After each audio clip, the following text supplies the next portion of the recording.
Hey everybody, this is Josh. First of all, thank you so much for listening. If you've listened to our episodes before, you've heard this little announcement, but I'm going to do it again anyway. Jack and I recorded a bunch of episodes before we started releasing them and have since decided to change the name of the podcast. And so if the audio sounds a little bit wonky from when I start talking to when we jump into the podcast proper, that's the reason. I've gone back and retroactively decided to re-record the openings to a lot of these episodes to reflect the new name of the podcast. So thank you so much again. And without further ado,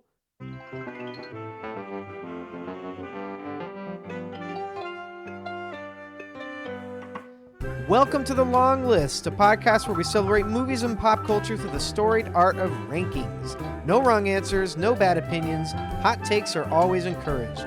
I'm Josh Muller. Today I'm joined by my brother Jack Muller, and this episode is all about Leonardo DiCaprio. Leo. The legend, the man, the myth. Jack, I guess I wanted to start here. Do you think Leonardo DiCaprio is like our last true movie star? What do you mean by last? Well, by that I mean you mean last? I mean, obviously. Oh, the last one that we've gotten, we haven't gotten anybody like him since. I guess that's what I mean. But there will be another one coming. I don't know. Maybe. That's what I'm saying. Yeah, the last true movie star. I got takes on that for sure. I have a counterpoint, and I'd love to hear yours. Timmy Shams. That's the one counterpoint I have. 100%. And I mean, this is pretty recent, but in the past 2 years, I think he's solidified himself. Maybe 3. He's kind of on the same type of trajectory. Homie's on too. like 3 films a year, and they're all Oscars. Yeah. You know? Well, Leo, he doesn't do TV. Right. He doesn't do superhero movies, which I actually had a funny anecdote about that with Timmy Shams. I don't know if you know this, but it's on record. I've seen it before, so this isn't recent. But when he started coming up and becoming the guy, and people are like, watch out for this guy. Apparently, Leonardo DiCaprio gave him 2 pieces of advice. No hard drugs and no superhero movies. Nice. That's great. Great advice. I also have Leo as like the last guy that if you put him on the poster and people don't know what the movie's about, they'll still probably go see the movie. Yeah, he makes money for that movie. We've had other people in that ilk. Like I would put Denzel Washington in that ilk. Tom Hanks, yeah. There are Gesundheit. Sorry. There are people like that, but I don't know that there are too many people like that younger than Leonardo DiCaprio. 100%. He's maybe one of the last that we've cultivated. Can't think of anybody. I'm hoping my / don't really know his age difference between like Matt Damon. Well, I put them on the same path. I don't actually know who's older. I would say as far as star power and, mystique or whatever, I would put Leo slightly ahead of him, although that's not the case for me personally. We're going to start the takes now. I like Matt Damon better. Okay. Leo also, though, only picks big directors, and Matt Damon doesn't do that. So yeah, that's true. It's hard to really tell exactly how much he does alone. You know what I mean? Who does alone? Leo. Oh. You know what I mean? Because you're also going to see a Scorsese film, or you're also going to see, Quentin Tarantino film. Yeah. Matt Damon does work with all the good directors, but he also does smaller stuff too. Yeah, exactly. He has more roles. He's in a lot of movies. He's in a lot of movies. Leo is not in a lot of movies. That's true. Wow, I'm going to say that for the Matt Damon podcast, I guess. Yeah, I guess so. And then we'll eventually I don't know where I stand on. I think I do. I would be 100% more excited if hearing about Leo being in a movie than Matt Damon. I think I would too. Probably because he does fewer, but yeah, and I feel like because of the thing you mentioned where his modus operandi is I work with the best directors and only them. Yeah. I think you probably expect that to be more of an event also because, well, I mean, he does do a lot of movies though, but like with Matt Damon, he'll show up in a whole bunch of different stuff and he does some really good big production stuff, and he does some smaller things, and he does franchise work. I mean, he was Jason Bourne, you know, so it's a little bit different. But on the whole, I don't know. I think I prefer Matt Damon. But I stand by the point that I think star power, like Leo gets it. Yeah, ever so slightly. He's also more like in the tabloids and like a kind of interesting figure, you know. But keeps himself out of interviews and like we don't. I mean, what can you name 5 things about Leonardo DiCaprio? Right. No, from his I know. non-movie career. 100%. It's tough. Yeah. So. I'm not saying I know a ton about Matt Damon. Question. I can't name 5 things about Leo. But like Matt Damon, I feel like I know a little bit more about his personality because I see him on talk shows. I see him in interviews. You know. But like when you do see Leo, he's like doing weird stuff, or like he's like on a boat, or you know he has the whole like he's got a cigarette in his hand. Women who are his age. And, I don't know. Right. We're jumping off strong. Right. But those are the things you know. Yeah, exactly. So I think that kind of adds to his, I don't know if mystique is the right word or star power, but there's a little bit of mystery. He kind of gives you just enough to want more Leo, but like lets it come off in the movies, I guess. We should probably save this for later, but he also is very Leo in all of his roles. Yeah. That's true. I'd say Matt Damon. We're just talking about Matt Damon as if he's literally the only other actor. But he is one of the contemporaries that we should acknowledge. I think at that point there were movie stars were a bigger thing, and when I say he's the last one, I don't mean necessarily the last one, but he. How do I say this? He's like he's of the last era where it's like those are the movie stars. I mean. Right. The Rock is obviously a big movie star, a little bit different. Right. And then I'm certainly not the person to say this first, but superhero movies took over filmmaking in a big way, at least how people view filmmaking. And I don't know that Chris Evans is the star of Captain America. I think Captain America is the star of Captain America. He's a pretty good Captain America, though. And that's not what I'm saying. I'm saying people aren't showing up because it's a Chris Evans movie. Right. They're showing up because it's a Captain America movie. He's fantastic. Hey. But he's made some movies since that have not been as fantastic, and people don't see them because he's not Leonardo DiCaprio. Yeah. I think. I don't know how much into this take I've really fleshed out. No, I got it. Yeah. So with the whole superhero, lots of people have said that where the superhero is a star, not the. But I think I heard it again from Quentin Tarantino. I've done this like 3 weeks in a row where I'm bringing up something that Quentin Tarantino said about something else, and I either want to stop that or make it a regular segment. Right. What does Quentin think about what this does Quentin thing think about that we're talking about? Yeah. So I don't know. I haven't really worked that out. Top 5 Quentin takes. Right. Oh God, that would be a whole podcast. Yeah. He's certainly an opinionated person. I love his movies. I don't want this to be all about Quentin Tarantino, but it would be a fun maybe. I'm not sure if I cut it now or bring it back regularly. I think it can come back semi-regularly. Semi-regularly. Yeah. Quentin Tarantino corner. But also they were they came up in the 90s. Yeah. Where so movies that's were the when, thing. yeah. And he. Which is funny because like so did like Tom Hanks, and he's much older than them, I would consider him in the same species. Yeah, they're Tom Hanks movies, but he's older and he did it first, so he's certainly not the last. And I don't know that he's still in that prime where Tom Hanks in movies I gotta go see it. No, so I think he had a couple roles there where that got the taken last away third from of his career. He's had some interesting choices. Different choices. Yeah. Love Captain Phillips. Don't know where you stand on Captain Phillips. Oh, it's super good. Super suspenseful. Yeah. I got sucked into that. That's a TV one for me. It was during COVID. And it's a good one. It was like the first scene, and I was just like, oh, Captain What's Phillips, this? and then could not turn it off. I had it on Blu-ray. It was a blind purchase for me. Had it for years, never watched it. Just sat on my shelf. I'll get to it eventually. And finally, I was like, tonight's the night. And it was like riveting. Yeah. Really good. Decidedly not a Leo movie. Shout out to Leo. All right. So we got a bunch of top 5s planned for later in the episode. We got them sprinkled throughout. We're going to run through Leo's entire career and kind of give our takes on it here and there. I wanted to start with, he's got an interesting, if not, I'm confident it will be made, slate of movies coming up. Yep.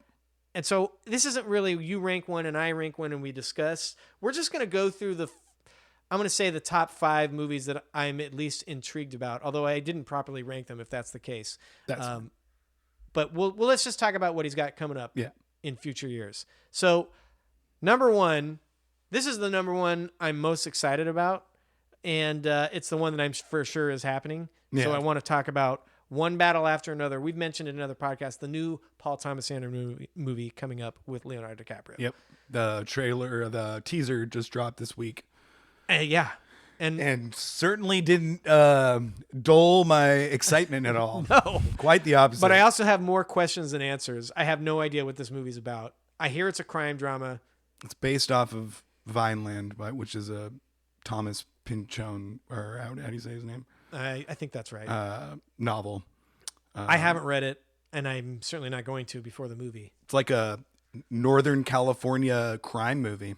I mean, yeah, and he's updating it.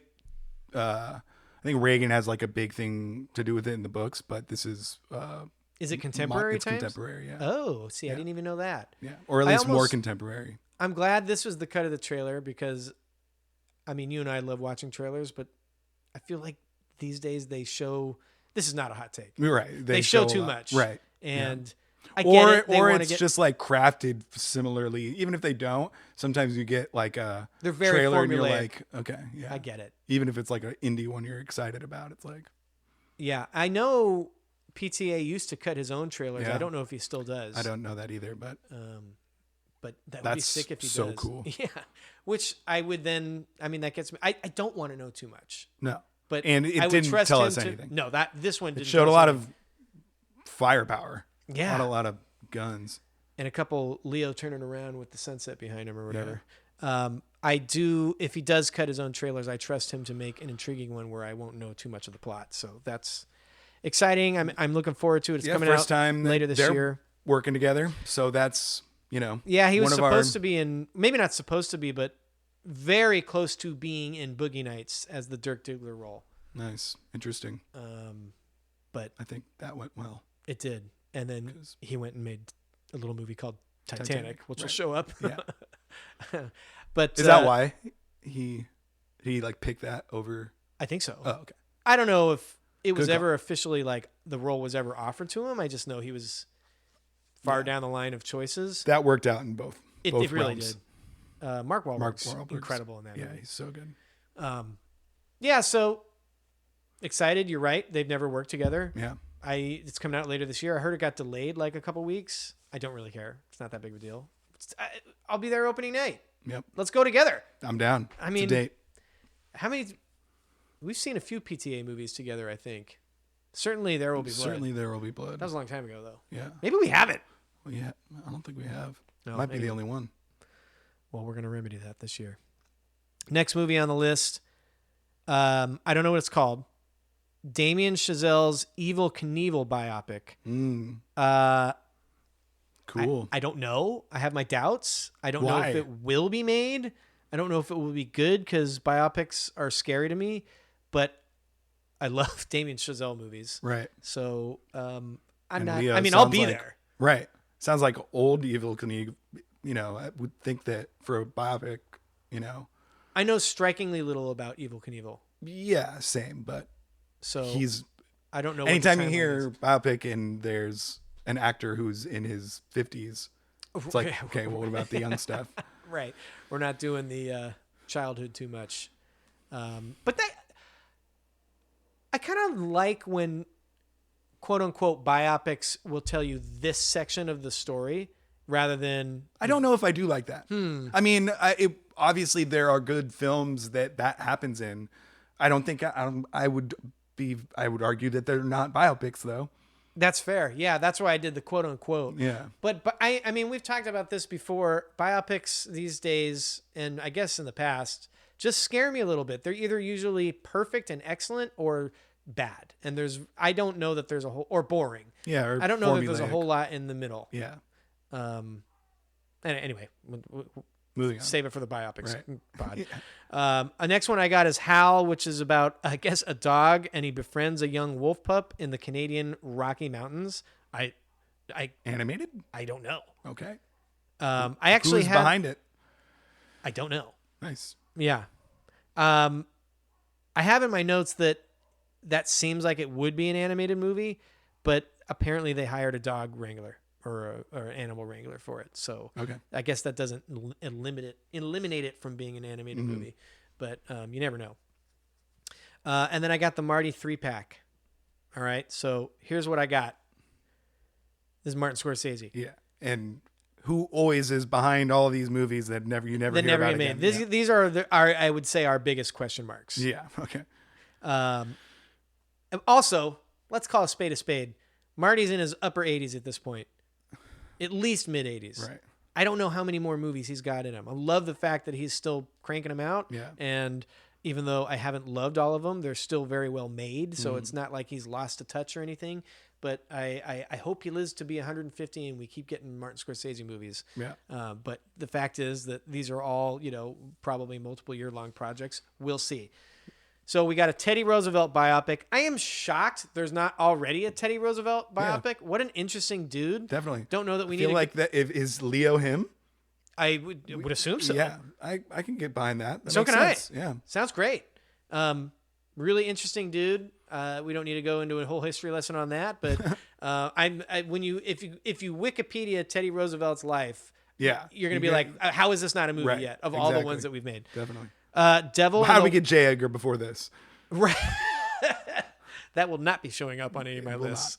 I have Devil in the White City, which is based on an Eric Larson's nonfiction book. I have not read it. Neither have I, but I know what it's about, and sign me up. Yeah, so it takes place in the 1890s. It's a murder mystery. Yeah, it's at the World's Fair. It has a lot about who created the World's Fair, and also a serial killer. Quite frankly, it's a murder mystery. So I don't know how this is going to develop. I don't know. Well, I don't know if it will be developed, but I know it's in pre-production, I think, and they're talking about it. And I don't know what the story would be or what Leo would be in it, but sign me up for sure. And the last one, this is the one that seems like it's most likely to happen. It's also the one where I'm going to read this to you, and each word sounds crazier than the last word. So it's a Hawaiian crime drama said to be mixed of The Departed and Goodfellas, set in Hawaii, and has Emily Blunt and The Rock in it. Hell yeah. Yeah. Wow. The Rock and Marty teaming up. I guess. I also love Emily Blunt. She's great. She's great. I don't know what to expect from this movie. It sounds great that it's in Hawaii. Love Hawaii. And the mix between The Departed and Goodfellas. I mean, why wouldn't I want that? Sounds like the best movie. It sounds like someone did like Mad Libs and threw all the different actors and scenarios in there to, create an amalgamation of things I don't understand. But yes, I will buy a ticket and I'll be there opening night. 100%. So Leo, he's working. We support it. Keep making movies. What's your relationship, I guess, not personally, with Leonardo DiCaprio? Well, if you're all in, why are you all in? Do you remember a time that was pre-Leonardo DiCaprio? I don't know if you do. Yeah. So we saw Titanic. We did. In the theater. Saw it at the Chabot Theater. Yeah. With our mother. In Castro Valley. Yeah. And I was taken out for the sex scene into the hall, and you stayed behind and watched. I think our mom had already seen it and loved it, of course, and then was like, I need to take my sons to this. Okay, I'm going to pause here. This has nothing to do with that. I mean, it does. Great. Right. It does, but it doesn't. It does have to do with the memory. Do you remember there being an intermission in this movie? Because I was telling someone about this. I was like, yeah, man, there's an intermission. And they were like, no, there was no intermission. Yeah, I don't remember that. Man. I remember there being an intermission, but I could be wrong. You know why? No. Is because we own the VHS and it's a double tape. So we... Or because there was an intermission. No, I don't think there was an intermission. There might not have been. But in my mind, it's there not was. That long. Pretty long. I mean, like, it's 2 tapes. You just said it. Right, but 2 tapes is like anything over 3 hours, I feel like. That's pretty long. Well, yeah, but okay, I guess why I'm saying that is because I can only think of 2 movies that recently have come out with intermissions, and it's Hateful Eight and The Brutalist, and those movies are 4 hours long. Well, okay, sure, but 3 hours is a pretty long time. Look it up while I go over the next. Whatever. Okay, so yeah, so I was 8 and went and saw that pretty violent movie and you know, crazy movie. And his name is also Jack. And so I don't know. I always kind of felt this weird little connection with Leo because of the Jack thing. And yeah. And then I would just say that he just started coming, you know, I want to say starting with like Catch Me If You Can. I would just, you know, I just saw all of his movies and just like always liked him and never really even like thought about him too. Like, I don't know. I thought about him, I think, as a movie star for a while. Yeah. And then he really started to hit it out of the park, even though he was always good. He also, yeah, like I said before, is very Leo in all of his movies. Did I say that before? You did. And I think I was going to say that we were going to bring it up again. And I still don't know if this is a good time to talk about it. Well, I have some takes, Jack. Right. I do too, let's obviously. Save it. Okay, we'll save it. Yeah, let's save it. Cool. Well, yeah, I'd say that's mine. And now, yeah, I'm always excited to see him in movies. I am too, even though the aforementioned takes I alluded to would suggest maybe possibly otherwise. But I do love him seeing care about any of my takes. I'll say that. Is that weird? I feel a certain way, but it doesn't bother me. We're going to save it. We're going to save it. Yeah, I have a similar relationship to him. I remember pretty vividly when he just took over. Like, yeah. I think I saw Gilbert Grape after Titanic. He was in This Boy's Life. Well, we're going to run through all that. He was in a few movies and in some TV before it really took off. But it took off in such a propelling way. Maybe I saw Romeo and Juliet first. I don't know. But I might have. But Titanic was so huge. And he became such a star. I mean, it literally became the biggest movie of all time. Much of that, I wouldn't say all of that, much of that was because of him, because young teenage girls would go see it. Yeah. He was a heartthrob. 5, 6, 10, 15 times. He was like the heartthrob for a while, to the point where that had to have had a profound effect on how he operated in Hollywood, I would think. Yeah. With this whole keeping his mystery alive. I wonder if that's because he got so big so quickly. Took a break after it too. He didn't do The Beach. I think was the next one, and it was like a year, 3 years later, something like that. And I remember when that came out too.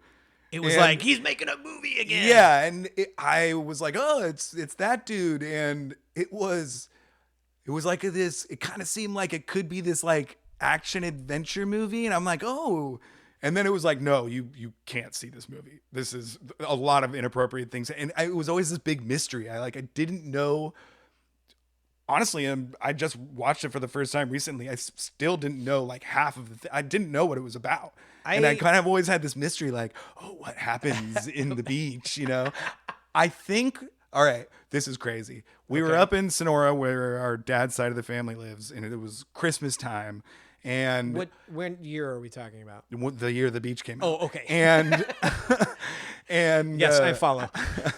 We all went with cousins and aunts and uncles and our parents, I think. Maybe I'm making half of this up. I don't know. Went to the movies, and half people, like our parents, went and saw The Beach, and I went and saw Snow Day.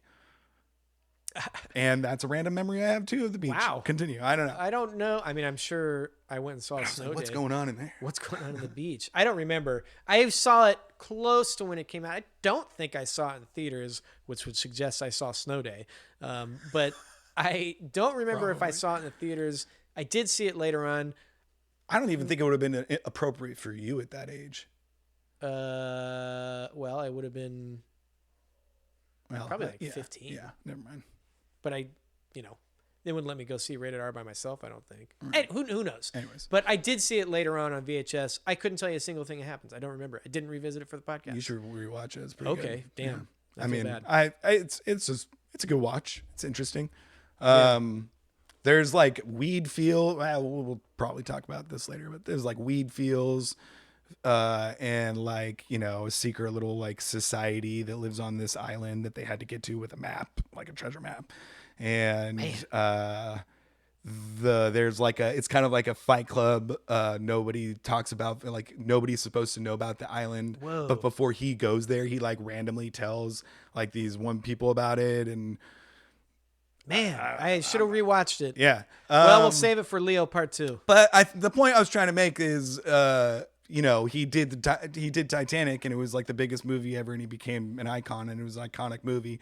Then took a break, and then did The Beach, which was like a weird movie that nobody kind of saw. It was with Danny Boyle, so he was pretty big at the time. Yeah, well, Trainspotting had already happened. Choosing the directors carefully. Yeah, exactly. That's if not. So he got what I'm saying is he got right into it. Yeah, definitely. And like he could be afforded that because he was such a huge star and everybody wanted to work with him. Yeah, I mean, well, he could have done something. Super interesting career in the limelight. We hit most of this stuff. Doesn't really have too much of a personal life that we know about. Dates supermodels almost exclusively of the same age, no matter what age he is. Very particular about his choices of work and chooses only to work with like the best directors. We just touched on all that. What's your favorite version of Leo? And by that, I mean, do you like the classic, I'm talking about in movies. Do you like the classic, like, movie star laid back persona? Do you like when he really dials it up? Do you like when he sort of tries to transform himself, like in The Revenant or Killers of the Flower Moon, or Evil Leo, which we don't see that much, but it was very good. We could save this one too because it also leans into some of the other topics we're playing on. It kind of leans into the top 5. I'm not saying like specific movies. I'll just come right out and say it. I like when Leo is more of just leaning into being a movie star. Yeah, I think I do too. I think I'm excited when he does characters, and I think he's good at it. But this might be where we stray from the. But I tend to agree with you where he's pretty straight-laced, but it also they kind of bleed in certain things. You know what I mean? They do. Like Once Upon a Time in Hollywood.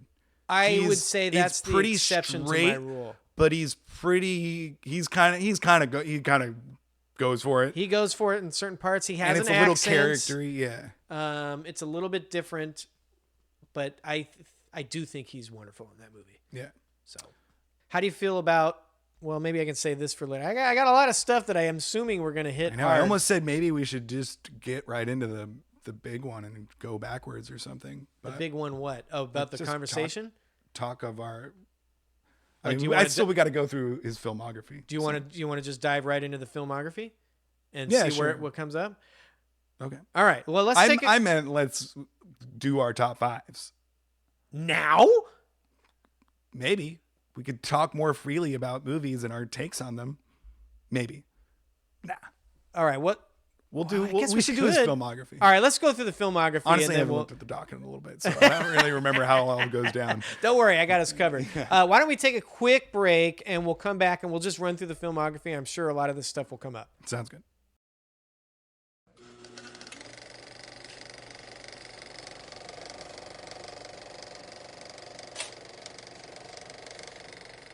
All right, we're back. We're going to jump through Leo's career here. And then, I have some top 5s sprinkled in throughout, but really whenever they come up, we should do it then. So, film debut was 1991 Critters 3.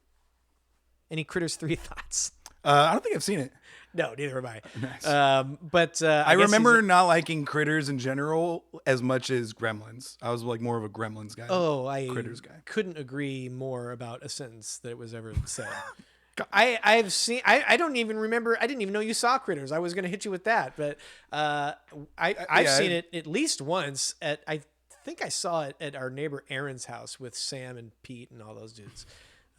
I don't know when did we watch it together? I don't know. I probably saw it on TV, and it was always it's like scarier and like it's scarier but silly. It's I don't know. Maybe I have seen Critters 3. I don't know, but I don't think I have. Gremlins are. I actually stand by Gremlins and Gremlins 2. Yeah, Gremlins good. Anyway, I'm gonna move on. Became a member of Growing Pains in season 3. That was a big show, a little bit before our time. Apparently he's really good in it and is like running circles around the other cast members. I don't know. Haven't seen it. And then he was handpicked by De Niro for This Boy's Life, which is about a rebellious teen against his stepfather and his mother.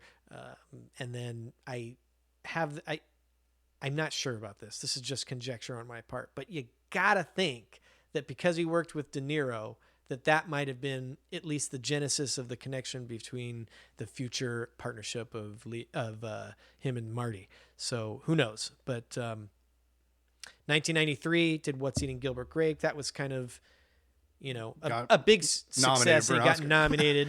Don't love that movie. Nope. And I'm not sure the whole performance would age well necessarily. Yeah. Don't think they would do that now. But good little early 90s dramedy, I guess. Maybe drama. 1995, he did The Quick and the Dead. We mentioned that briefly in our Western podcast. Pretty stylized thing, but he got to work with obviously Sam Raimi, Sharon Stone, Gene Hackman, Russell Crowe. So pretty loaded cast at the time. 1996, Baz Luhrmann's Romeo and Juliet. For people of my age, this is a big one. This is like he's coming. Yeah. I remember it happening, but not that well. I don't really love the movie. I don't love Baz Luhrmann movies in general. They're take. Oh, well. I mean, they're I guess I don't stylized love them either, but don't know if we're going to do a Baz Luhrmann episode. Right. Maybe down the line. Does he have 5 movies? Yeah. Yeah, I'm sure he does. Becky loves this one.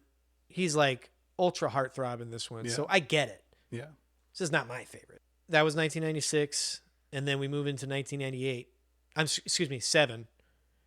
Right. And he does a little movie that we mentioned already called Titanic. Yeah. Titanic's the biggest thing in the world. Yeah. He is leading the charge. He's not the one that gets recognized by the Oscars, and it won like a bajillion Oscars. But I think he's great in this movie. Me too. And you got to have him as the star performer. This is a star.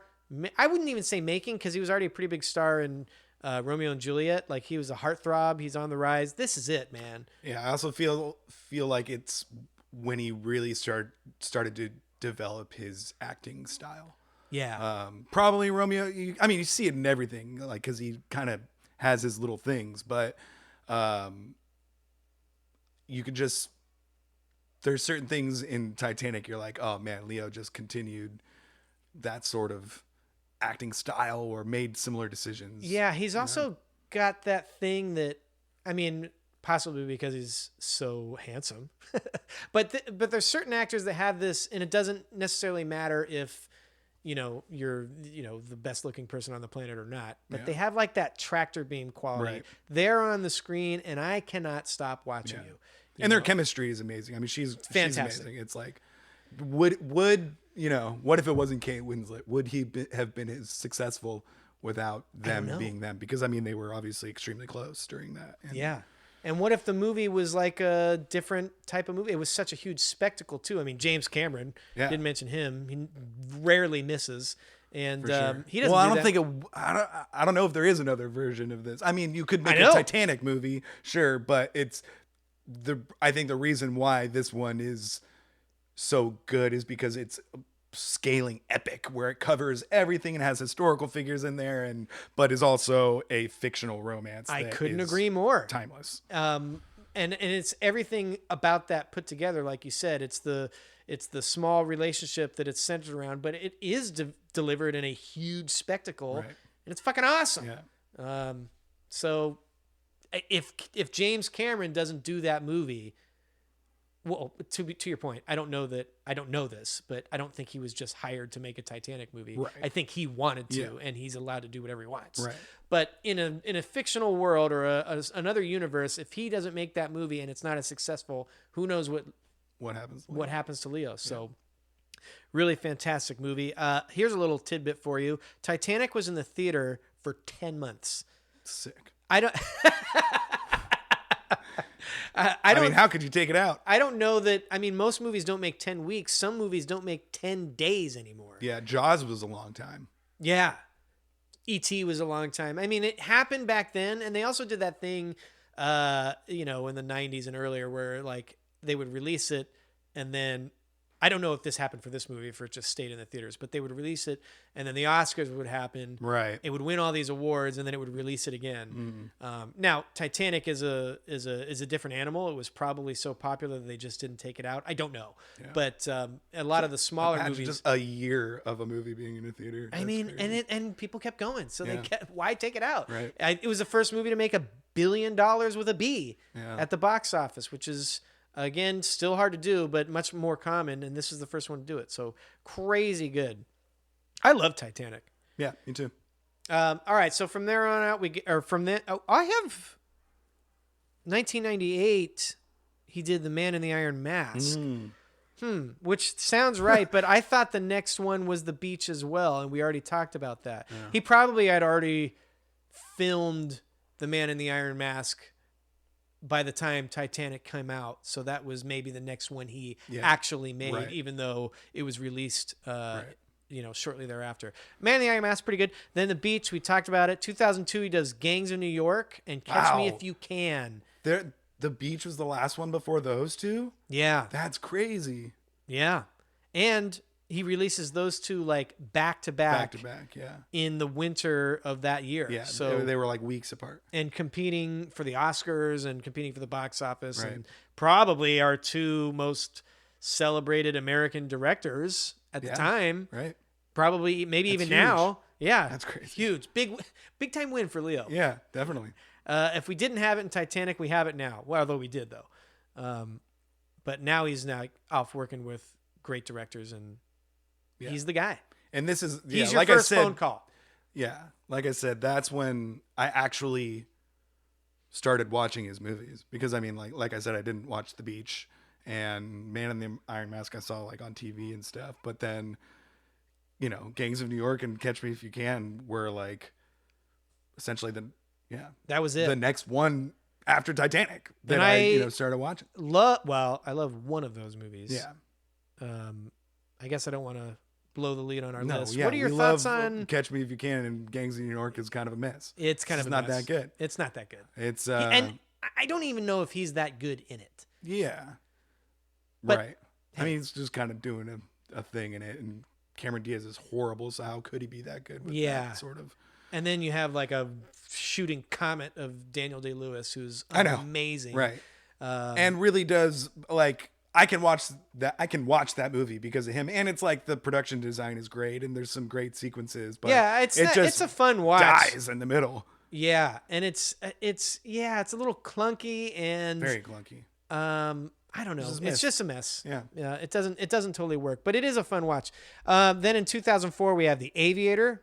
Now he's did it with Gangs of New York. He's doing it with The Aviator. He's working with Marty. Yeah. Don't know what your Aviator thoughts are. Don't like it. Me neither. Don't like it. There's a huge portion of people out there that love The Aviator. He got nominated for Best Picture. Did he get nominated for Best Actor for it? I don't know. I do have that in my notes later. Yeah, she did. She won, which was Kate Blanchett. Kind of interesting.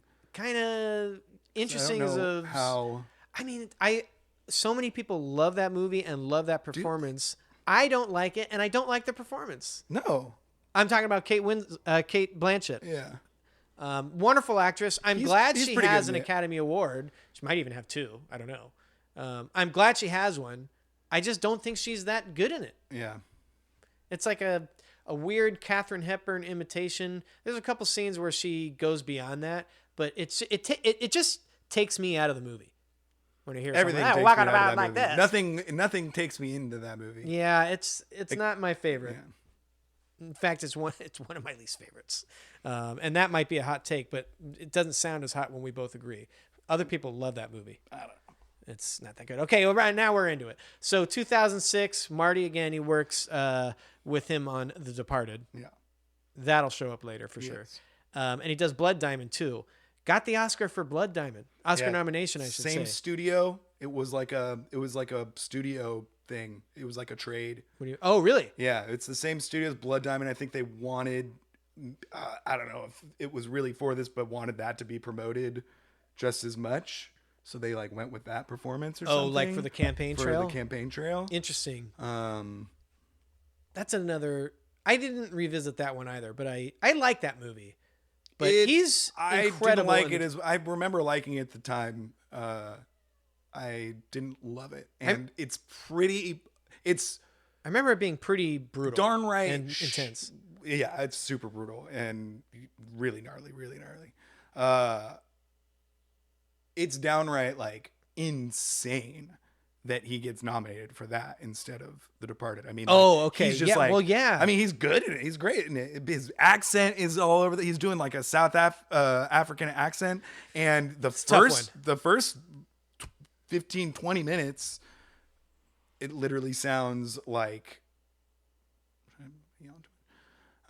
It literally sounds like a Australian accent or New Zealand accent or something. I don't know, but it doesn't sound South African. And then I noticed literally the first scene in which he says he's from South Africa is when it kind of starts sounding like a South African accent, which weird. I thought was weird.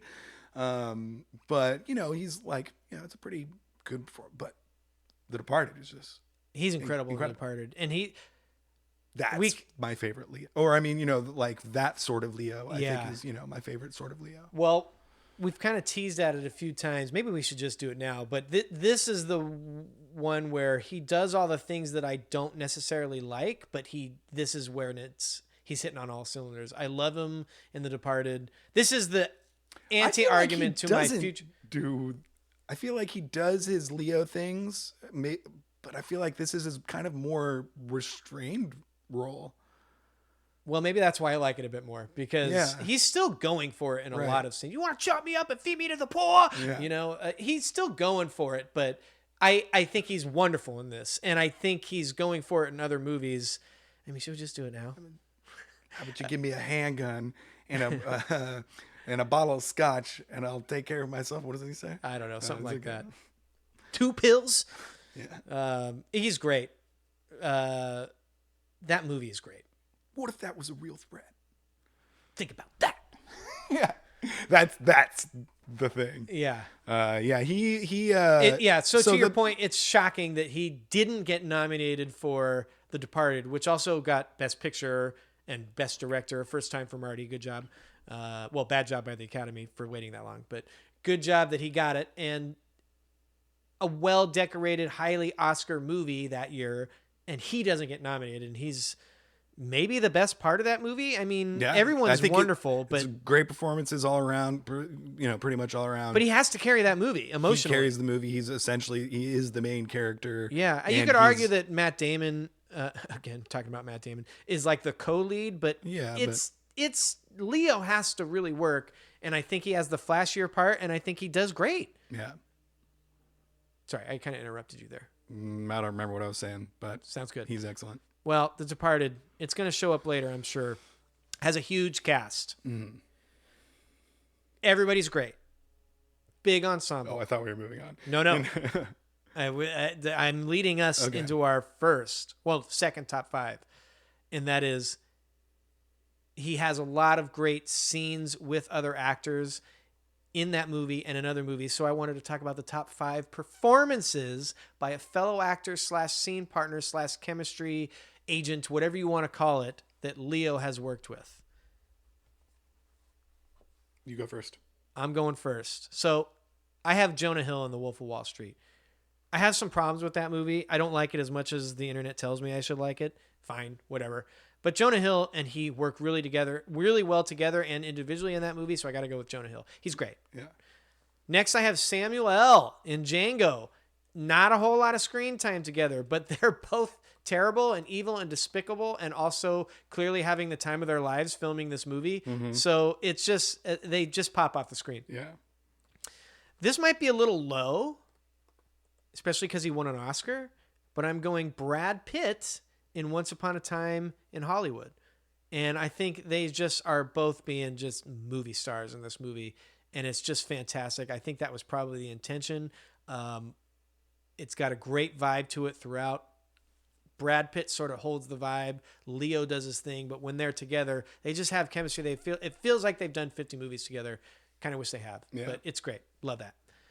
Number 2, I go Kate Winslet in Titanic specifically. very specifically, I should add.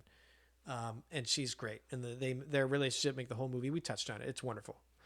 And then number one, I have Daniel Day-Lewis, who was pretty much the only thing I liked about in Gangs of New York. I love their scene. I love Daniel Day-Lewis. Any scene he's in that movie, I love him by himself.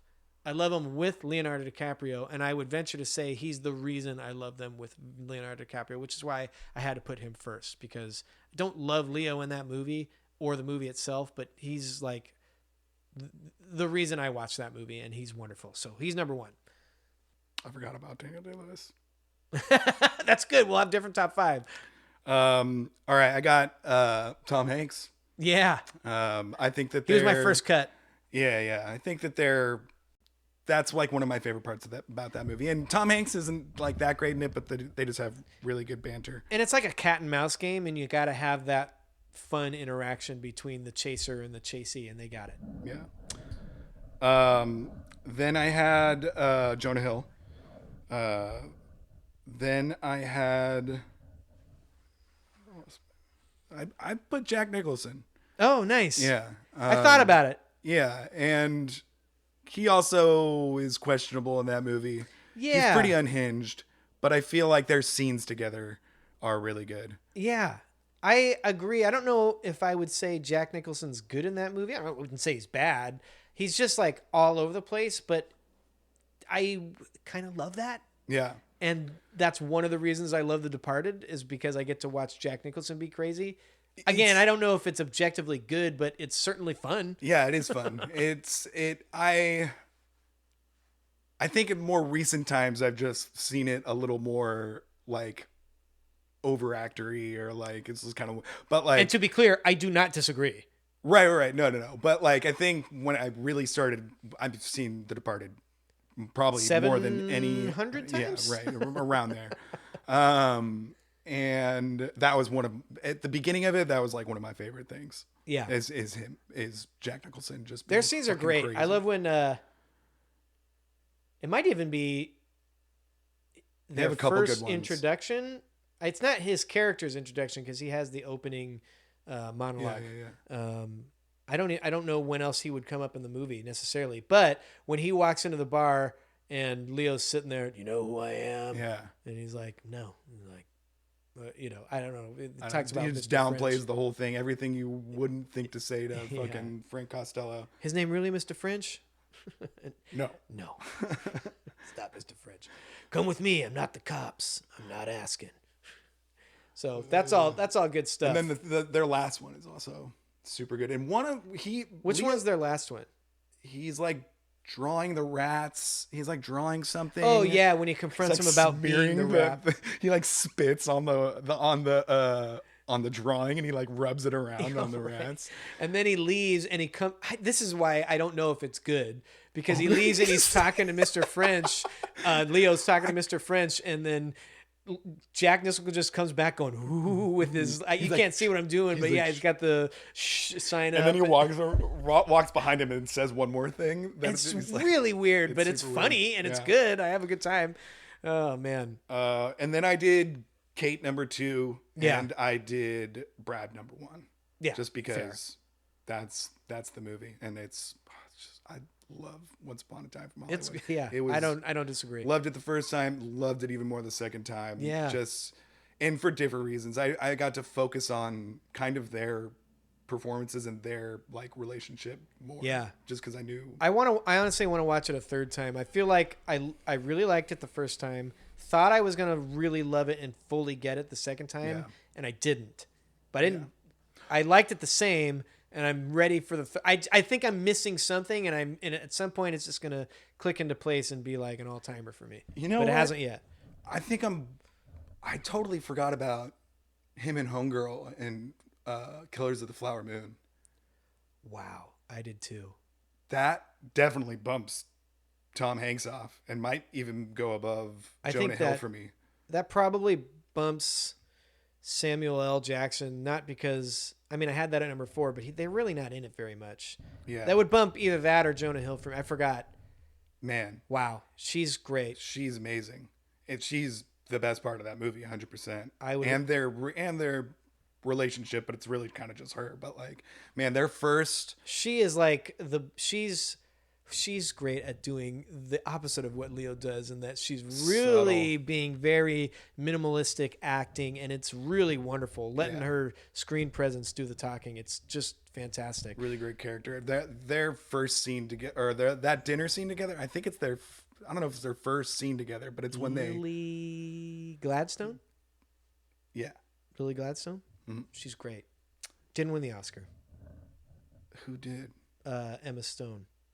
Is that her name? Lily Gladstone? I don't want to get that wrong. Emma Stone won the Oscar for Poor Things, which she was really good in Poor Things. Yeah, Lily Gladstone. Yeah, I kind of wish Lily Gladstone had won because Emma Stone already has one, maybe even two.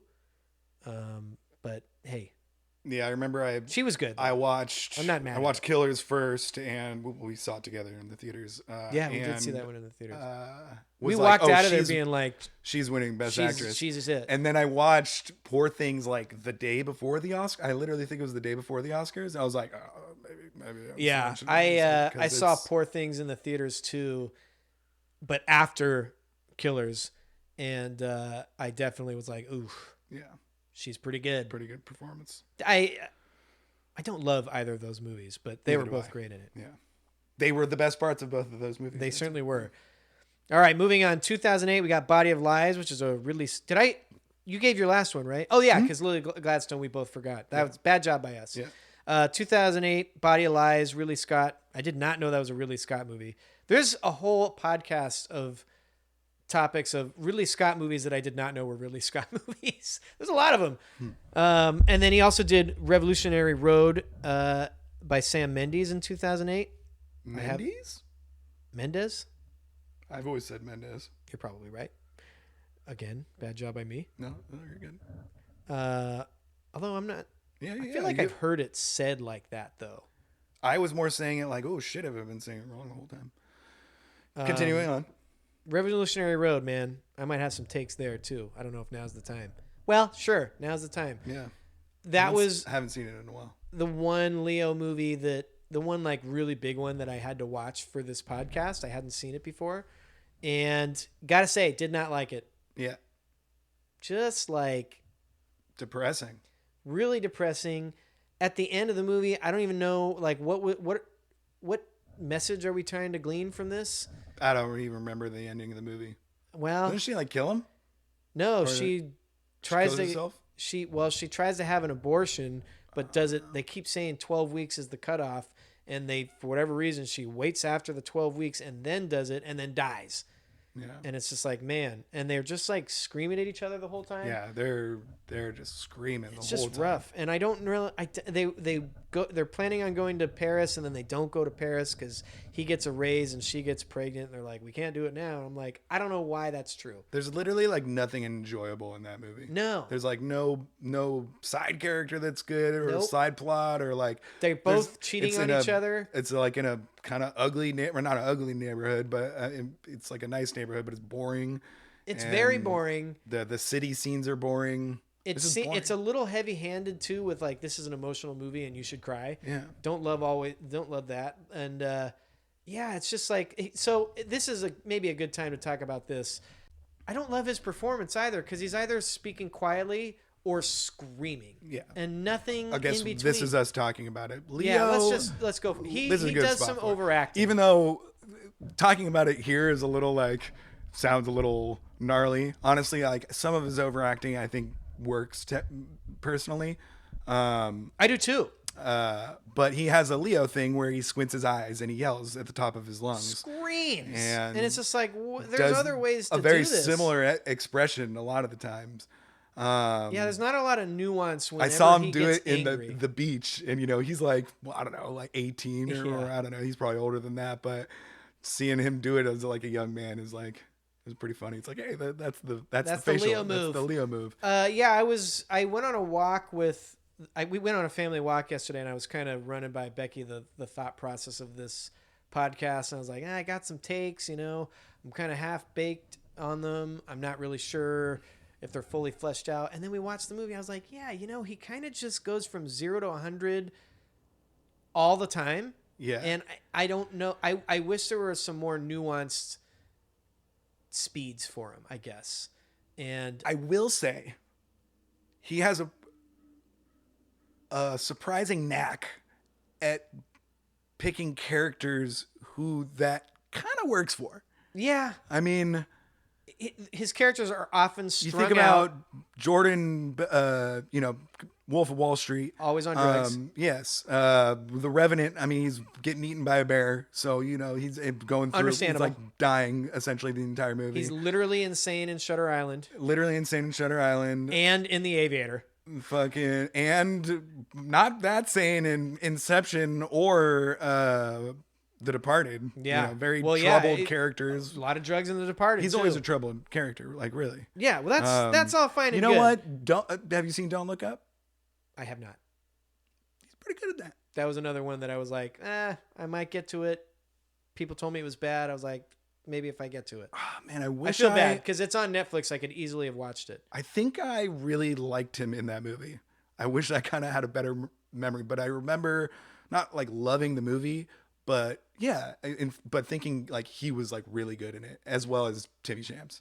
Well, nice. Yeah. Well, it's from what I know about the movie, that's a different speed for him. It is. So good job. Yeah, right. You know? But yeah, like in this one, it's just like. Did he get nominated for that? For what? Don't Look Up? I have this somewhere in my notes. I guess he wasn't nominated for that. No. Okay. Yeah, I have that somewhere in my document, but I think I put it in a different document, so I'll have to pull that up when we get there.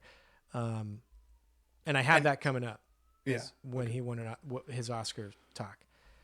But yeah, the Revolutionary, just to kind of bring it back to Revolutionary Road, it's just one of those one where he's two speeds, and I don't think it works, and I don't know that this is necessarily how people argue in a marriage all the time. And it's just a tough hang, and I didn't think it was good. I don't get the point of it. I didn't like it at all. All right. Anyway, moving on. Shutter Island in 2010, Inception in 2010. Those are both well-liked movies. I certainly like one more than the other. Mm-hmm. Do we want to hit them now? Moving on. Yeah, I mean, Shutter Island, I didn't really like that much. Yeah. And I can't remember. I mean, I'm sorry, I don't want to step on your thing. No, go ahead. You're right. The ending was spoiled for you. I literally don't remember if it was spoiled for me, but I remember either way, I was unimpressed with the ending. I think that was my point when I was watching it. When I talked to you about it, I was like, I already knew the ending, so I'm not sure, but it felt like this is something I would have figured out the ending 10 minutes in, 20 minutes in. So who knows? But anyway, Inception's awesome. We'll talk about it. Inception's awesome. I have some problems with that movie, but not many. J. Edgar in 2011. That is a movie I have not seen. I turned it off. Probably 20 minutes in, 30 minutes in. I was like, this is absolutely horrible. It was bad when it came out. Rare miss by Clint. Maybe not rare, but rare miss by Leo. I remember it being bad when it came out. I thought about renting it, and then I was just like, everyone says he's bad. Sucks. It's just, I don't even know what was going on in there. 2012 is Django. We've already brought that up. He does a lot of the overacting in Django. Okay, so this is where I had my list for overacting, because he does the overacting in Django, but I like it in Django. I know this is a little bit controversial, me saying, oh, he overacts all the time, but I like it in Django. You disagree. I can see on your face. Well, maybe it's just because he's like such a good, I mean, I think it's a great performance, but he's a little too over the top for me in the role. Yeah. Even though I still think it's great and he's a great villain, but it's oftentimes just it annoys me. Going quiet will be more menacing too, right. Which is another little more nuance. So I have top 5 overacting moments by Leo. If you want to do it, yeah.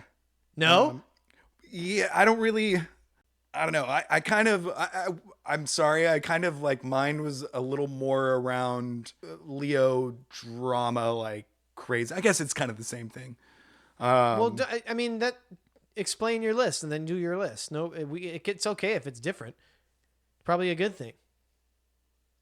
There's a lot of options and a lot of ways to go in the Leo overacting category. This sounds like we're bashing on the guy. Yeah. No. I love Leo. I kind of just did movies, I guess. My list isn't really fleshed out that well. I'm now realizing. Okay, well, let me go first, and or maybe we can just do mine, and then we'll talk about it, because we're not that different. I had Revolutionary Road at number 5. Uh-huh. I think the overacting, it's not like offensive, but it's just not. You did roles. Huh? You did roles. You didn't do specific moments. I did a combination of both. Okay. Yeah. Is that what you did? Roles? Kind of. Movies? Like I said, I didn't really flesh it out. I have a lot written here that's kind of like random. Okay, well then we'll just fill in what I missed then. So I did Revolutionary Road. I there's like 4 or 5 screaming arguments in it, and I think you can cut that down to 2 or 3, and you don't have to cut out the arguments, but like do it a different way, and it becomes more interesting. Yeah, that's just how I feel. Right. I have Rick Dalton losing it in Once Upon a Time in Hollywood in his trailer, but it's that one I like. Yeah. You're looking at me okay. Well, oh God. No. Yeah, that one I like too. I think it's great. I think it's kind of crazy. I don't love that part of the movie as much as maybe other people do, probably as much as you do, but it's funny and it works. You don't love that part of the movie? Where he's in his trailer just screaming the whole time? Yeah, I mean, it's kind of like a sequence. Oh, well, I guess there's a scene in between, but I don't like the trailer scene as much as the rest of the world seems to like. Okay. Because of what I'm talking about. He's just like, okay. I mean, it is. He's just like screaming at the top of his lungs. Yeah. I was watching it with Alex, and she was just like, "Yeah, he's just like overacting way too much." It's a lot, and I think it. That's also when his accent sounds the fakest to me. Sometimes it almost feels like he's trying to slip into I mean, certainly that time, but he's like trying to slip into comedy a little bit, and. I guess not always, but yeah, sometimes when it's more comedic like that, it works for me more. And I don't know, it was just effective, and it helps, I think, with the next scene. I don't remember what the next scene is, but when he does the acting, or not the next scene, but the scene, he leaves the trailer after that and goes and kills it. Yeah, and you know what I mean? think that scene is the antithesis of what I'm talking about, because he really goes for it, but then they yell cut. And he does a little exhale, and you can see the pride on his face. And that's why I feel like the first scene works. No, I get it. Yeah. I get it. Okay. And I know I'm in the minority on that. It's like, I've seen Leo overact like 1,000 times, and when he does it, what? I have this written down too. I don't know why I'm saying it like I don't have it written down. I'm not even saying the overacting is always bad. It's kind of like in the rewatchables where they give an award for... I think it's for overacting actually, and it's I don't even know what they call it. Doesn't matter. Shout out to their overacting awards are usually negative. But they often point out that like it's not necessarily a bad thing. We like it when people go for it. Yeah. True. So I don't always like it when Leo goes for it, but I do in this one. It's fine. Yeah. Okay. So okay. I have the whole last act of The Aviator. It's just insane. Yeah, and I have that too. The movie just. I just had movie theater. Yeah, right. Yeah, right. And he's like pissing on all the bottles. And it's just like, sign me out. There's one scene in The Great Gatsby where he never seen it. It's fine. It's fine that you haven't seen it. Is my point. Right. Where he goes after Joel Edgerton's character, and they're sitting there and they're razzing each other a little bit. They clearly don't like each other. It's not a playful thing. They're certainly tempting each other, and he just loses it, and he does this thing where he goes over him and he grabs his shirt and he leans up like he's gonna hit him, and he's screaming at the top of his lungs, and I'm just like, oh man, I don't know, Yeah. Doesn't sound very good. You might not like this one. It should be. But I have the movie The Revenant. The entire film. Now, it works for most of it. I get it. He got mauled by a bear. He's crawling through the wilderness. I get it. It's just like kind of a long fucking movie, man. And I'm watching spittle come out of Leo's mouth and blood come out from his neck the whole time. And it's just like, we can cut this down a little bit. Sign me up, dude. It wasn't. Should we do The Revenant now? No, I got it coming up. It's going to come up, I think. Okay. It's going to come up. Okay. We'll do it later then. There's our. Oh, I'm sorry. Did you have more to add? I have some things. Homie just spinning the top throughout all of Inception. Just like just like, man, this dude's down bad. And like, if you had no idea what like that movie was about, and then you like came in at a scene where Leo is like terrifyingly looking at a spinning top and whether it's gonna fall. I don't overall though. I don't think he necessarily overacts in Inception. No, he doesn't. I mean? It's a pretty understated role. That's one of my favorite. It doesn't. I don't really think of. I guess I think about it as a Leo movie. Yeah, but it kind of is more ensemble. He does the tractor beam thing in that, whereas he's just hard to look away. But yeah, a couple other people have that in that movie too. The drug scene in but Wolf of Wall Street, where he's on the what is it, perks or I don't know what it is. Quaaludes. Thank you.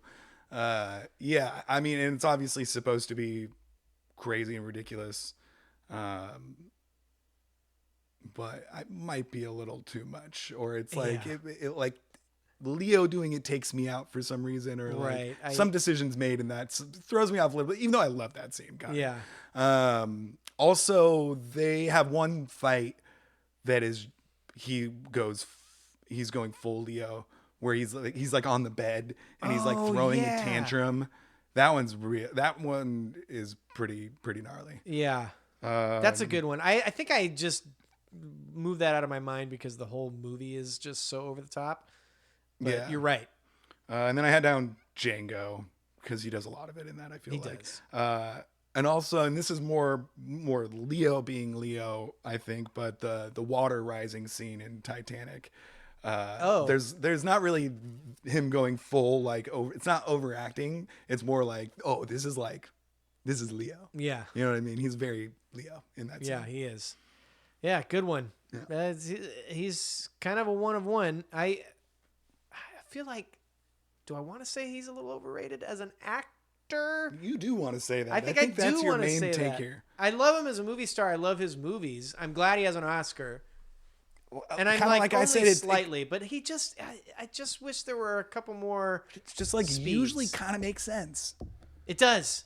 And I feel like so maybe it's just him like doing a character of roles that he gets. Right. It's also, but even it's funny because like, even when he's like very character like Hugo Glass or what's his name in Django? I don't know. I don't remember. He still manages to do it. Yeah. You know what I mean? Right. And when he doesn't do it, I kind of love those. I love that more. Okay. Well, you should watch Don't Look Up. All right. Maybe I will. Maybe I won't. He probably doesn't. I'm forgetting a major part of that movie where he's doing like comments saying like, you forgot. What about? Yeah. Okay, 2013, Great Gatsby, Wolf of Wall Street. We talked about them both. Revenant in 2015. So that's when he gets his Oscar, Jack. The long-awaited Oscar. I have to switch my documents because I'm an idiot and didn't put it in this document. But are we okay with him winning for The Revenant? Yes. Okay. Do you have the fellow nominees? I think that year it was like always going to be Leo because it was like it's time. Here we go. You ready? Yeah. Give me the nominees. There's a good one in here too. Uh-oh. Or poignant. I don't know. Is it Matt Damon? It is. What would that be? Would that be for The Martian? Yeah. Oh, no. Oh, he was great in The Martian. Yeah, but he went. Yeah. Okay. Yes. Well, I mean, Leo's just crawling around on the ground screaming the whole time. It's great. Oh, I mean, you would be too if you were in the middle of the tundra and indigenous people were going after you, and I guess there was mutinies and man, all right. I think I have a thing later, but we'll get there later. I guess we're there now. Bryan Cranston, Trumbo. Didn't see it. Michael Fassbender, Steve Jobs. Oh, okay. That's tractor beam for me. I see cases for both, but I can't look away from him in that movie. I don't know why I like him in that movie so much, but it just works. I think him and Sorkin go well together. Yeah.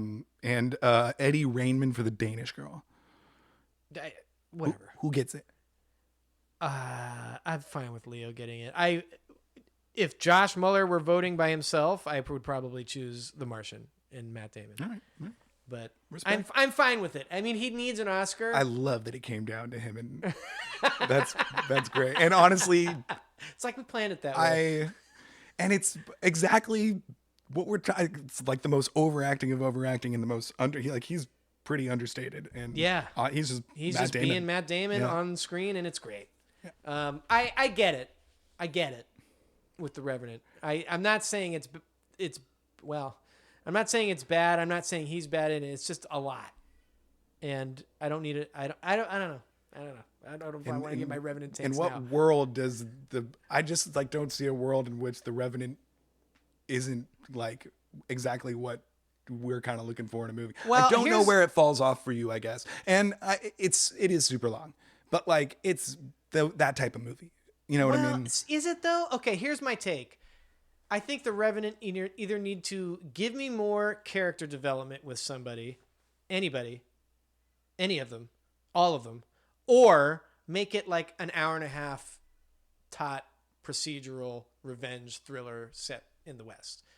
Either one of those, it's really long. I think it's bloated, and there's a lot of dream sequences, man.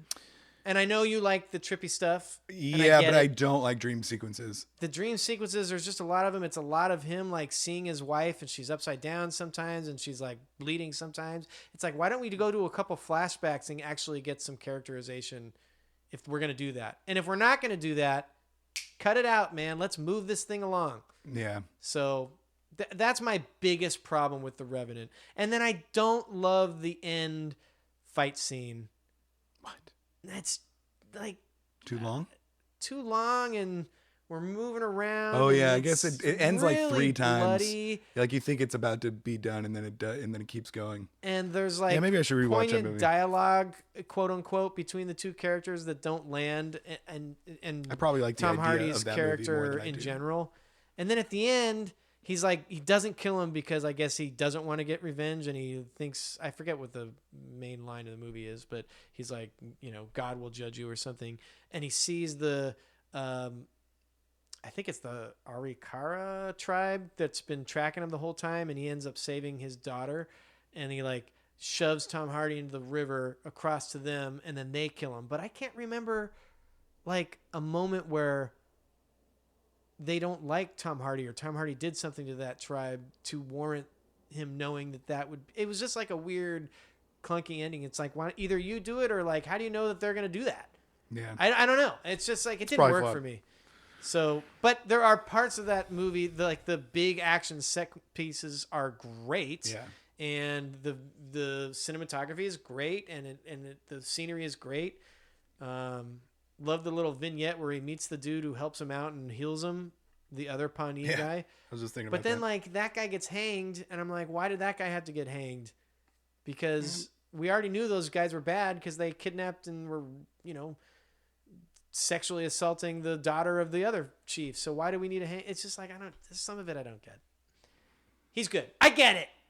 Nah. It made sense. That's my speech. Yeah. All right. Do we think he deserves another Academy Award after I've been basically ripping out off all his performances? What do you mean? So, I have him just on what he's been nominated. He got nominated for Gilbert Grape, Tommy Lee Jones won that year. I'm okay with that. Yes, me too. That would be for The Fugitive, one of my favorite movies. He got nominated for The Aviator. I don't really love that. Jamie Foxx won for Ray. I'm okay with that. Yeah. He got nominated for 2007 for Blood Diamond. Not okay with that. Not okay with that, and think that he probably should have won in The Departed. I would have been fine with that if The Departed was a different year and not associated with that. I don't get that one. But Forrest Whitaker won for The Last King of Scotland. Pretty good. I'm not doing that over because it's not even The Departed. Right, exactly. If it's The Departed, I might at least have the discussion about it, but don't have to do it. Wolf of Wall Street, he lost to Matthew McConaughey. Okay Dallas with that. Buyers Club. I'm okay great with that too. And then he won in The Revenant, and then he got nominated for actor in Once Upon a Time in Hollywood and lost to Joaquin Phoenix in The Joker. I might redo that. You know me, I'm not a big Joker guy.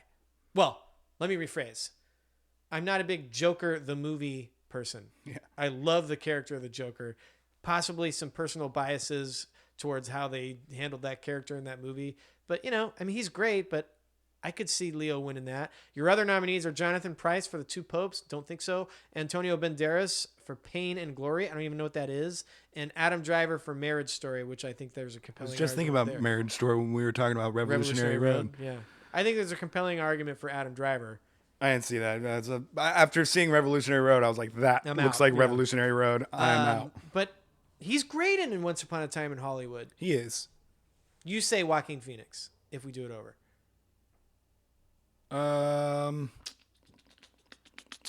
Yeah, probably. Okay.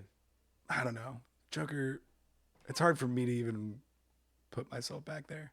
I don't love it. Yeah, I don't love it either. He's good in it, but I think if I'm doing that one over again, I give it to Leo. Yeah. Anyway, then 2019, Once Upon a Time in Hollywood, we talked about it. Don't Look Up in 2021, and 2023's Killers of the Flower Moon, which big production, a lot of awards, at least recognition nominated. I don't think I don't think he did get nominated. I didn't love the movie. I think you would have it there if you did. Yeah, you're right. True. Yeah, I would have had it there. I don't love the movie, so no. He was really good. A lot of people consider it a modern masterpiece. Really? Maybe I'll get there at some point, but it's not. It's not considered as a modern masterpiece. I don't know. I've seen people. They're out there. Masterpiece for Scorsese? Just in general. No. Like I said. Once Upon a Time Hollywood. That's I think a modern masterpiece. Yeah. I'm more into that. There we go. Leo's career. We got some top fives to do, but do you want to talk about anything else about Leo's career before we? No, let's get into it. Fives? Or should we take a break? Yeah, we'll take a break. All right. Yeah, I think we kind of hit all the things I wanted to hit, and I'm sure more will come out. Well, all right. See you in a bit.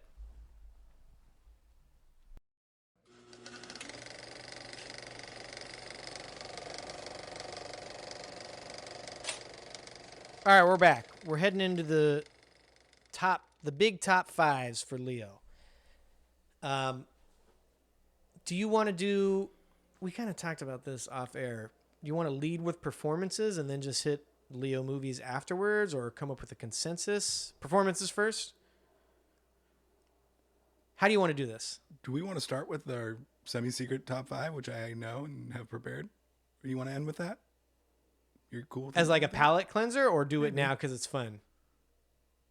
What's the difference? Like palate cleanser at the end. Oh. Sorry. Do you want to do an aperitif or a little Amaro at the end? I'm just throwing it out there. Let's do it now. Okay, cool. Okay, great. So our semi-secret top five that I hinted at and Jack figured out before I released the episodes. You basically just put it in the doc, and then we're like... Well, I put it in the doc for a second. I didn't think you noticed it, and then I deleted it.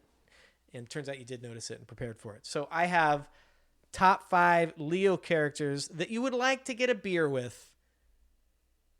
And Jack, why don't you take us away? Thank you. All right. Me getting a beer with Leo in different worlds. I actually started... This one actually started with Danny Archer, who is his character in Blood Diamond. Okay. Because he has a couple drinking scenes in that movie, so he clearly gets around the bottle. And he also seems like he has an insane amount of stories and is, has an crazy, crazy life of being a mercenary and like all these, he's got stories. So I started there. And I'm realizing I might want to put someone else in here instead of him, but I'm just going to keep going. Number 4, I got Richard, who's his character in The Beach. Okay. Just because that means I might get to go to the beach or something. And he Great clearly use of the category. He's smoking weed, drinking beer. Yeah. We become fast friends. Number 3, I got Hugh Glass. That's right. Okay. Yeah, that's right. For essentially all the same. I don't think I have to say why I would want to get a beer with Hugh Glass. That just sounds like a good time. It sounds like it would be a saloon, and he would be insane, which I would be able to handle for a bit, and also has ample stories.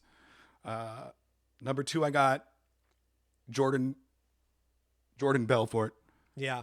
Because, That would be a wild one. Yeah. I actually kept that off for that reason. I mean, if we're working through Leo characters, it's like, well, it's either you're going down that road or you're not going down that road. It's going to turn into something more than beer. And number one, I got Rick Dalton. Yeah. Got to be. That was my number one as well. And I think we have to switch it to whiskey sours because of that. Hey, fucking whiskey sours. Okay, so we only had the number one as the same.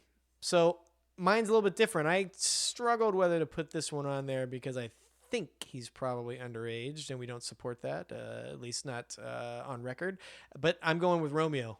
That guy seems like he's, loving life. He's ready to go for it. True. Let's get a beer, man. Let's talk about some stuff. In the concept, in the Baz Luhrmann Romeo, it's a little bit. That's good. Man, he's willing to risk it all for the enemy family.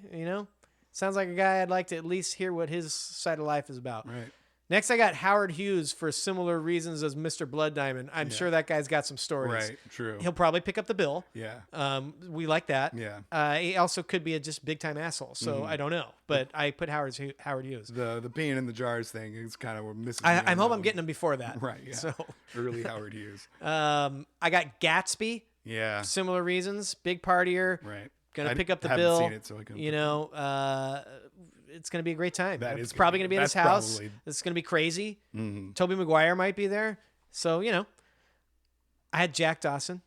Yeah, that's the one I was saying. It should probably be Jack Dawson. Kind of similar to Romeo in that they're both younger dudes full of life. And, I want to hear their philosophies about how to live my life, even though they're 30 years younger than me.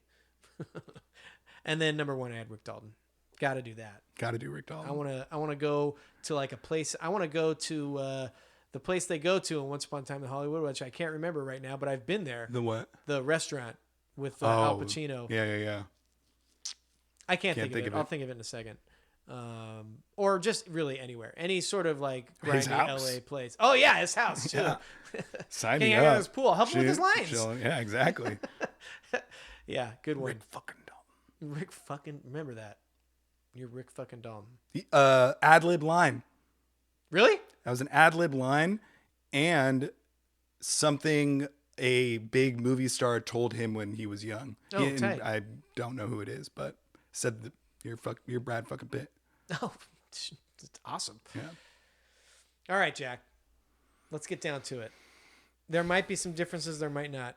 I want to know your top 5 Leo performances. All right, my top 5. Kind of surprised by this. This was hard. Well, because there's a lot to unpack here. There is, and I also found movies to be hard. I talked about. Hang on, I'm going to do a little sidebar here. I talked about performances and how it's kind of seemed like I don't think he's a good actor, which is not true, but I do think he goes for it a lot, and it doesn't always work for me. Likewise, I was expecting my top 5s of movies to be really difficult.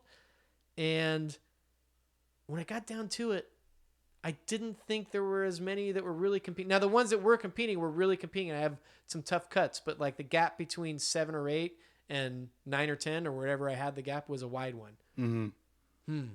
And you did just movies that would be highest on your personal list of favorite movies for top Leo movies? Correct. As opposed to what? I don't know. I was also thinking like overall, like that's a Leo movie. Oh, okay. Well, maybe we can do that if we come together with a consensus. Right. All right. Give me your. I interrupted you. Give me your 5 performances. No, it's okay. And this conversation has also made me think about things differently. But I'm gonna go straight for it. Number 5, I have Django Unchained. Yeah. Number 4, I've got Once Upon a Time in Hollywood. Wow. Both of those get docked kind of for overacting. I know I kind of said again, they both work for me in the overacting, and I get it. And they're both the Quentin Tarantino movies, actually, now that I think about it. So it makes sense that it's a little more stylized. And against Brad Pitt, like Brad Pitt is so phenomenal for doing literally nothing and being the exact opposite again of what we're talking about is so subtle that number 3, I have Revenant. Okay. Number 2, I have Wolf of Wall Street. Okay. Just because I think it's so, and I'm being influenced a little too much on that's such a Leo movie, but I think it's just the quintessential Leo, overacting and all, being like breaking out all the tricks. playing a playboy. So it kind of, Leo's obviously partied. He's obviously been somewhat of a playboy in his past. So it just feels like I couldn't imagine. Well, I guess if I had tried hard, I could imagine somebody else playing that role. But it's so Leo. And number 1, I have The Departed. Wow. Yeah. Yeah. Yep. All right, that's pretty close to my list, but not totally. So I had number 5, Wolf of Wall Street. Same reasons. I think he's going for it so much, but he's also doing the thing that I really like, which is just being Leo, charming, tractor beam Leo, and it works. And he's pulling out all the tricks, and it really works for the movie. The fact that he's just like on coke the entire movie, that I think it makes it that much more believable. That he's 100%. Absolutely insane. Yeah. Number 4, I have Catch Me If You Can. Nice. Great movie star performance. He's got a lot to do. Yeah. And that's him doing the thing that you're talking about. Yeah, that is the thing that I'm talking about, definitely, where he's really not going for it too much. A little bit at the end, but that's when he's like losing it. And he's just being charming to everybody, and he's just working everybody over, and it's just great. That's a good one. Really good scene performances and screen. What am I talking about? Really good scenes with Tom Hanks, which we mentioned earlier. And really good scenes, Christopher Walken. Even better scenes, probably, or maybe not better, but incredible. In that movie. Yeah. Number 3, I have Django. Okay. Number 2, I have The Departed. And number 1, I have Once Upon a Time in Hollywood. Wow. Which I think, even though I mentioned that he kind of goes for it a little bit too much, I think that's his best. I think. And I think that reason you kind of convinced me too about how that first scene in the trailer works, because it really does work when he is acting in that one scene afterwards with they're acting on screen for the show, and then they cut and you see the exhale, and I mean, it's just great. I realize I said my favorite version is when he's like in the Inception, and that just being that movie star quality to him, but then I didn't put Inception in performances. Right. But I mean, I can't even think of many like great acting moments by Leo in that movie. He's kind of just like, I would agree, but that is still my favorite version of him. Yeah. I think. Right. He gets all crazy though. Yeah. At the end. You may have convinced me. I could see myself swapping Once Upon a Time and Revenant. Revenant being my number 4. I think you should. I think I should too. I think I'm going to do that. I'm happy with Django as my 5. Okay. Yeah. Okay. I like it. Yep. All right. Movies? Go right into it? Yeah. Do you want to come up with a consensus afterwards? Do you want to stop yelling at me? Oh, yes. No. Yeah. I'm trying to do my Leo impression. All right. I'll just tell you what I got. Yeah. This is my ranked. Go for it. But I kind of have something that's not necessarily accurate as far as that, but is. I have no idea what you're talking about. I'm just going to tell you my list. I have a point of question for the judge. Do we consider Django a quote unquote Leo movie? I have a mix. So let me just tell you my list. Okay. Okay. Yes is the answer to your question. Okay.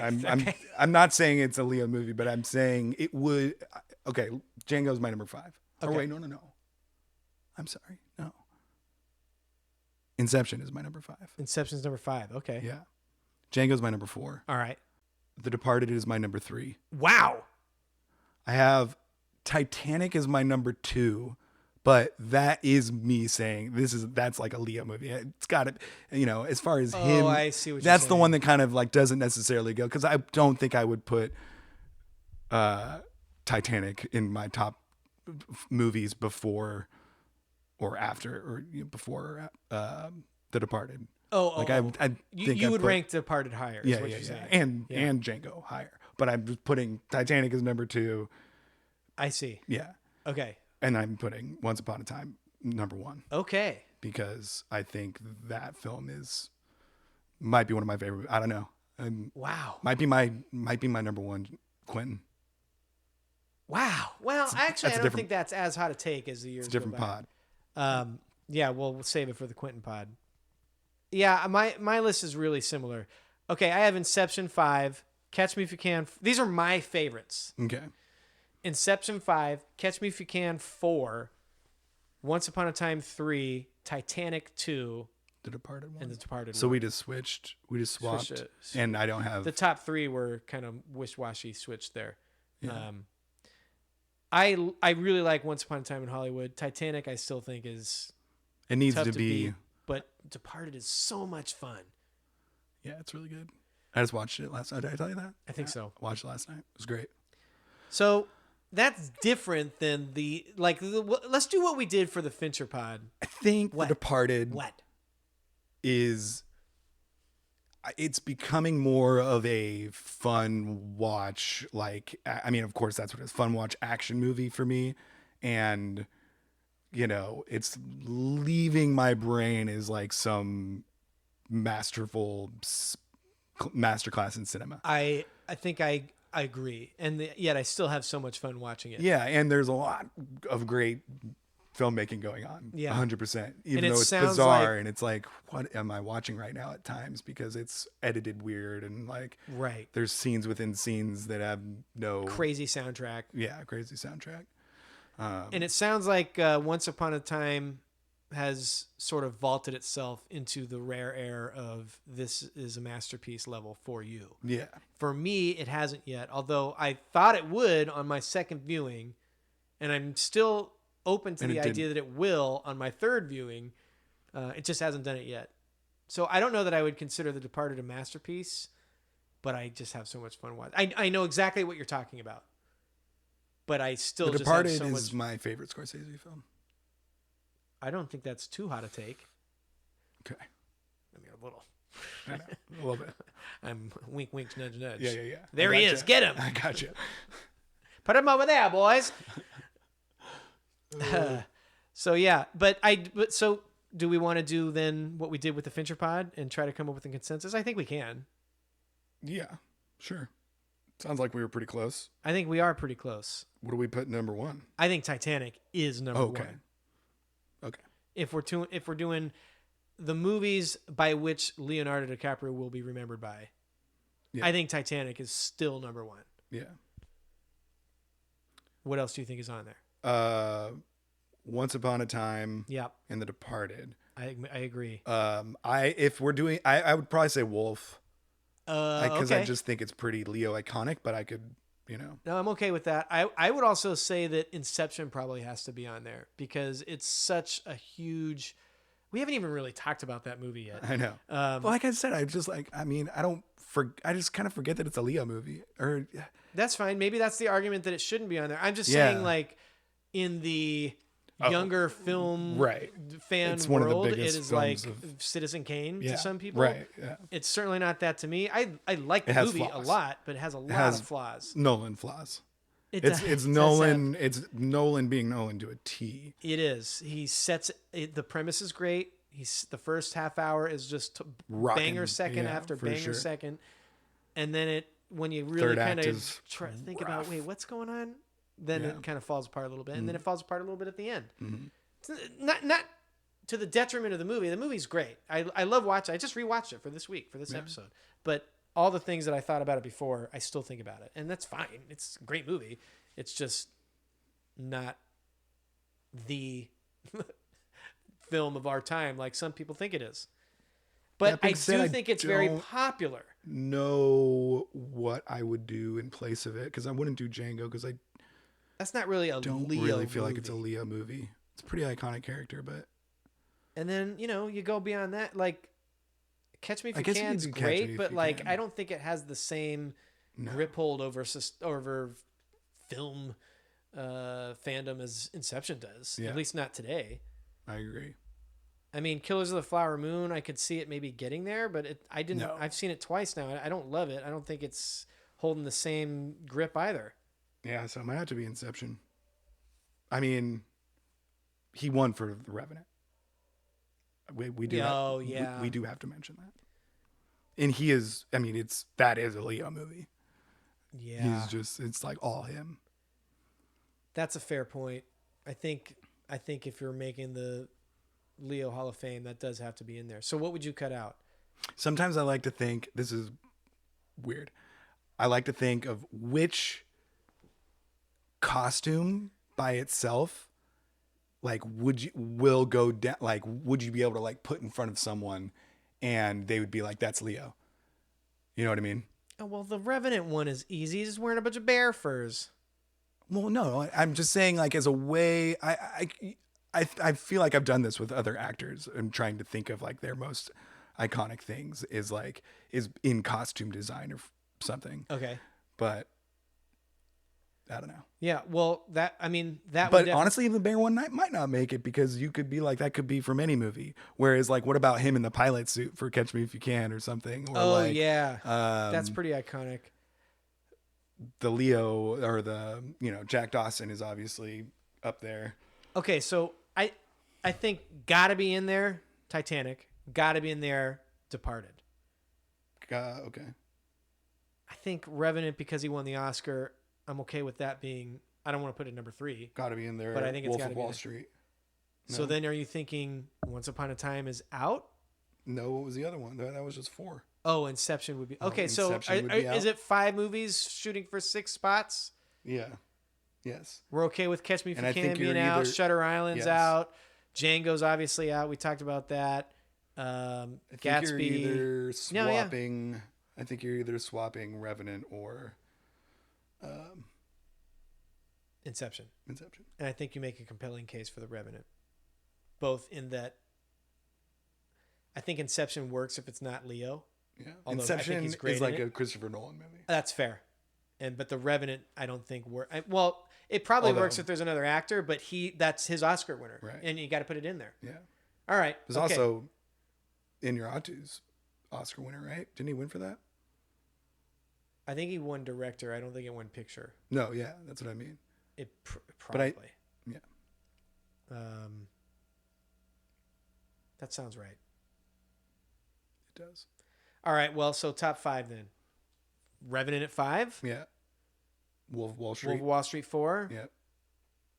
Once Upon a Time in Hollywood 3. Titanic. Maybe Departed 2. Titanic 1. Yeah, maybe we swap Once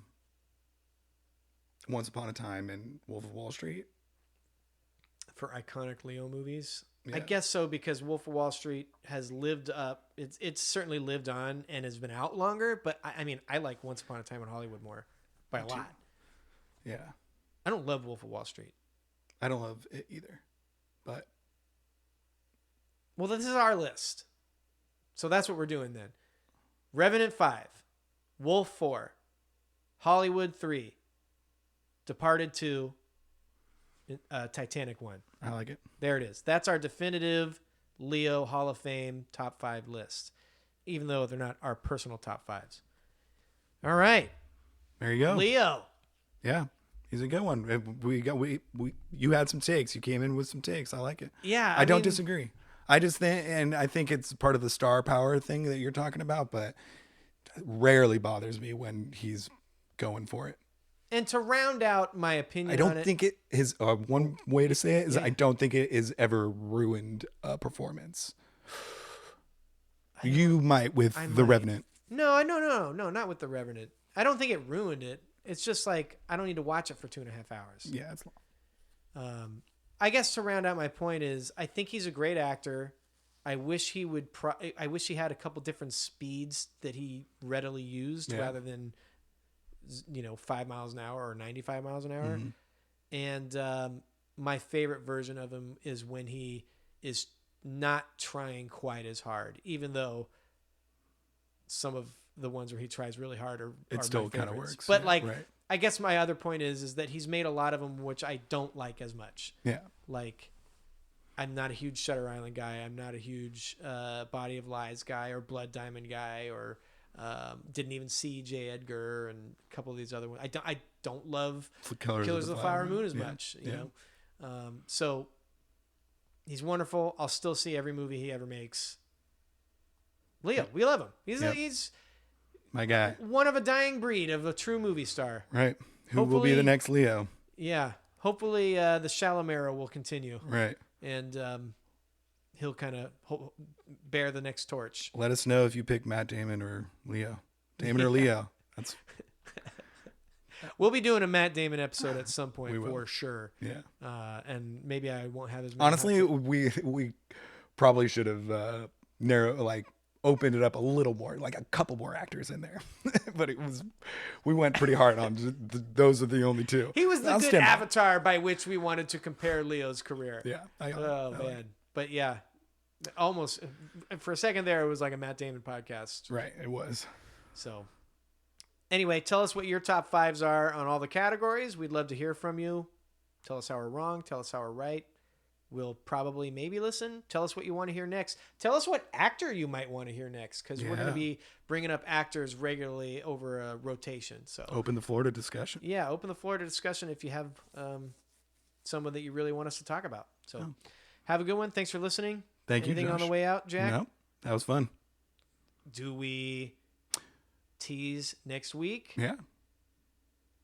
We're thinking Pixar next week. We're doing Pixar. So it's going to be fun.